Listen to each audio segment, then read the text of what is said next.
Shalom Ibu-Ibu dikasihi Tuhan, kembali kita bertemu dalam satu acara makanan rohani PWMI Gemi Moria Jambi. Sebelum kita mendengar firman Tuhan, mari terlebih dahulu kita bersatu di dalam doa. Mari kita berdoa. Tuhan Yesus, terima kasih untuk waktu yang baik dan kesempatan yang baik yang masih Tuhan berikan bagi kami untuk kami merenungkan firman Tuhan. Hamba berdoa secara khusus bagi ibu-ibu yang mendengar dan menyaksikan acara ini di rumah mereka masing-masing ataupun dimanapun mereka sedang berada saat ini. Tuhan memberkati mereka agar firman Tuhan yang disampaikan hari ini boleh benar-benar menguatkan setiap kami yang menyaksikan acara ini. Berkata-katalah Engkau Tuhan, karena kami akan dengar-dengaran firman-Mu. Terpujilah Engkau Tuhan, di dalam nama Yesus kami berdoa kepadamu. Amin. Shalom ibu-ibu yang dikasihi oleh Yesus Kristus. Senang sekali kita bisa bertemu kembali dalam sapaan firman Tuhan, makanan rohani secara khusus untuk ibu-ibu PWMI. Adapun tema kita pada hari ini ibu-ibu, wanita yang menjadi penolong, bukan wanita yang menjerumuskan suami yang dikasihi. Ibu-ibu yang dikasihi oleh Yesus Kristus, tema kita bagaimana kita menjadi seorang penolong di tengah-tengah kehidupan keluarga kita. Mari kita buka Alkitab kita sebagai dasar perenungan firman Tuhan bagi kita. Diambil dari Kejadian pasal yang kedua ayat yang ke-18. Kejadian 2 ayat yang ke-18. Saya akan bacakan bagi kita semua Bapak Ibu. Demikianlah firman Tuhan, Kejadian 2 ayat yang ke-18. Tuhan Allah berfirman, tidak baik kalau manusia itu seorang diri saja. Aku akan menjadikan penolong baginya yang sepadan dengan dia. Sekali lagi, saya baca bagian akhirnya. Aku menjadikan penolong baginya yang sepadan dengan dia. Ibu-ibu yang dikasihi oleh Yesus Kristus, kalau kita bicara soal kehidupan berkeluarga, kehidupan rumah tangga, tentunya kita tidak pernah terlepas dari pertengkaran, konflik yang terjadi di dalam keluarga. Baik itu keluarga Kristen atau keluarga secara umum. Dan saya juga meyakini tidak ada keluarga yang tidak pernah tidak bertengkar. Pasti ada konflik. Tapi ada satu hal yang mau saya katakan, bahwa konflik itu terjadi dalam satu keluarga, tentunya ada banyak faktor yang menyebabkan. Mulai dari masalah komunikasi, masalah ekonomi, atau masalah pihak ketiga dalam keluarga. Ada istilah PIL, pria idaman lain, will, wanita idaman lain, atau pihak ketiga dalam tanda kutip, keluarga di sekitar kita. Tetapi hari ini, saya mau mengajak kita untuk melihat ada satu masalah yang menyebabkan sering terjadi konflik dalam keluarga. Secara khusus keluarga Kristen adalah ketika kita, baik sebagai suami atau seorang istri, tidak memahami apa yang menjadi tugas dan peran kita masing-masing. Kalau kita melihat pembacaan kita pada hari ini, firman Tuhan berkata, Tuhan Allah berfirman, tidak baik kalau manusia itu seorang diri. Jadi dalam teks ini Allah berfirman melihat manusia. Siapa manusia itu? Manusia itu adalah Adam yang pertama diciptakan. Jadi Bapak Ibu, dalam proses penciptaan, dalam meta narasi penciptaan, Allah melihat Adam yang seorang diri beserta dengan ciptaan lain, lalu Allah mengatakan Adam tidak baik seorang diri. Lalu Allah berinisiatif. Perhatikan baik-baik ibu-ibu. Ketika Allah menciptakan Adam, terlebih dahulu Allah melihat tidak baik seorang diri, lalu Allah berinisiatif. Dia mengatakan tidak baik si Adam itu seorang diri. Lalu ia menciptakan seorang penolong. Siapakah penolong itu? Tentunya kita tahu bersama-sama siapa penolong itu. Hawa diciptakan Allah menjadi penolong bagi Adam. Ibu-ibu, ini yang mau saya tekankan pada perenungan firman Tuhan pada hari ini, bahwa Allah berinisiatif untuk menghadirkan seorang penolong dalam diri seorang pria atau Adam dalam konteks pembacaan kita. Jadi artinya, ini yang harus kita pahami, bahwa dalam konteks keluarga, laki-laki dikatakan kepala keluarga. Dia imam dalam satu keluarga. Lalu wanita itu sebagai penolong. Yang menarik dan yang harus kita pahami ibu-ibu adalah bahwa Allah menjadikan wanita sebagai penolong itu berangkat dari inisiatif Allah. Jadi artinya perempuan ataupun wanita berada dalam posisi di samping pria ataupun Adam.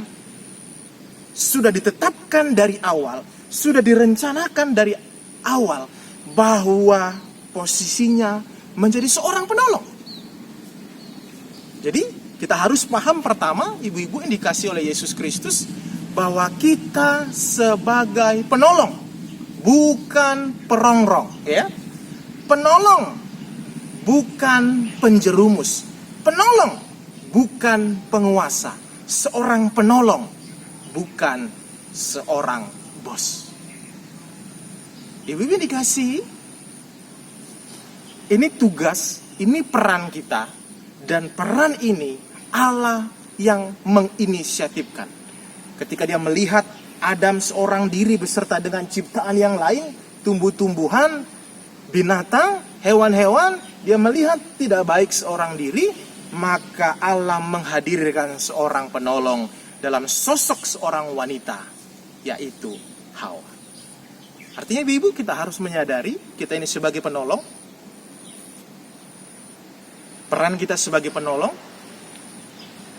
dan penolong itu biasanya lebih kuat ya ibu-ibu ya. Penolong dan yang ditolong biasanya yang lebih kuat mana ibu-ibu?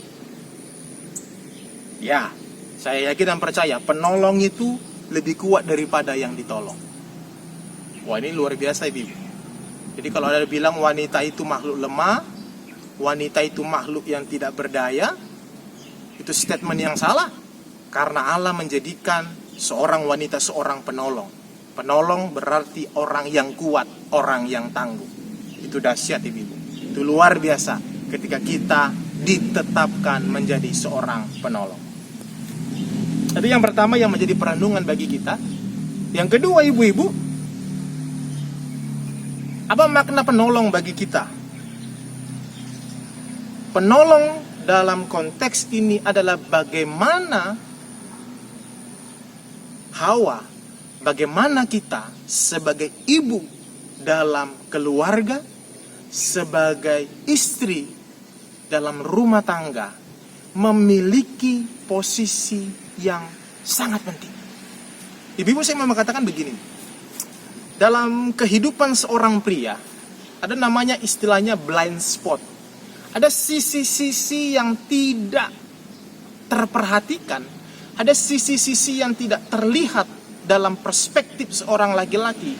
Dan sering sekali wanita lebih peka, lebih sensitif, lebih memahami situasi-situasi ketika kita sedang mengalami pergumulan. Sering sekali dalam kehidupan berumah tangga ini, ibu-ibu, kita melihat laki-laki sering sekali melihat bagian-bagian yang tidak terperhatikan. Tetapi itu menjadi perhatian bagi seorang wanita. Oleh karena itu penting dalam blind spot, dalam sisi yang tidak terlihat, dalam menjalani kehidupan keluarga, dalam menghadapi pergumulan, sosok seorang wanita itu hadir. Tentunya bukan dalam sisi blind spotnya saja, sisi yang tidak kelihatan saja, tapi dalam bahtera rumah tangga, wanita harus hadir memberi makna di dalam tugas dan tanggung jawabnya sebagai seorang ibu dan sebagai seorang istri. Oleh karena itu, ibu yang dikasih oleh Yesus Kristus, hari ini kita diingatkan oleh kebenaran firman Tuhan bahwa peran seorang wanita itu sangat strategis, sangat penting. Dan oleh karena itu, mari kita melakukan apa yang menjadi tugas dan tanggung jawab kita. Saya sudah katakan di awal tadi, sering sekali konflik itu terjadi ada karena beberapa faktor-faktor, tapi ada satu faktor yang sering menyebabkan konflik terjadi adalah karena ketika kita tidak mengerti apa yang menjadi peran kita masing-masing. Ada kealfaan dari peran kita masing-masing dalam keluarga. Sering kita perhatikan keluarga itu akan menjadi keluarga yang bermasalah ketika seorang ayah tidak melakukan apa yang menjadi perannya. Sering juga kita memperhatikan keluarga itu bermasalah ketika seorang ibu tidak melakukan apa yang menjadi perannya. Tapi hari ini kita kembali diingatkan bahwa kita sebagai seorang penolong yang menolong suami kita, yang menolong anak-anak kita dalam menghadapi pergumulan, persoalan, dan masalah. Menjadi penolong artinya kita hadir, membantu, memberikan kekuatan, memberikan semangat, memberikan spirit. Ada banyak hal yang bisa kita lakukan sebagai seorang penolong. Kita bisa menggunakan waktu kita untuk mendoakan suami kita, untuk mendoakan anak-anak kita. Kita bisa menggunakan waktu kita untuk berkreativitas. Apalagi ibu-ibu di masa pandemi ini, kita bisa melakukan banyak hal mulai dari rumah. Saya sangat senang jika melihat ibu-ibu itu kreatif walaupun dia di rumah, tapi dia punya kreativitas yang menghasilkan, ibu. Ada banyak hal yang bisa kita lakukan sebagai seorang ibu, sebagai seorang istri. Ada waktu yang bisa kita pakai, hati kita, pikiran kita, untuk berdampak kepada suami dan anak-anak kita. Oleh karena itu, ibu, ingatlah, Allah berinisiatif menjadikan wanita sebagai penolong bagi pria. Peran itu harus kita kerjakan. Maka saya yakin dan percaya kita akan mengalami berkat keluarga yang bahagia, harmonis, dan penuh dengan damai sejahtera. Kiranya Tuhan memberkati. Amin. Mari kita berdoa. Terima kasih Tuhan, kami sudah merenungkan firman Tuhan, kami sudah mendengar firman Tuhan yang mengingatkan secara khusus bagi kaum ibu untuk memahami tugas dan perannya sebagai seorang penolong di tengah-tengah keluarga. Kau pakai setiap wanita, setiap ibu yang mendengarkan pada saat ini, kiranya namamu yang dipermuliakan. Terpujilah Engkau Bapa, dalam nama Yesus kami berdoa kepadamu. Amin. Terima kasih ibu. Sampai ketemu di lain kesempatan. God bless you. Tuhan berkati.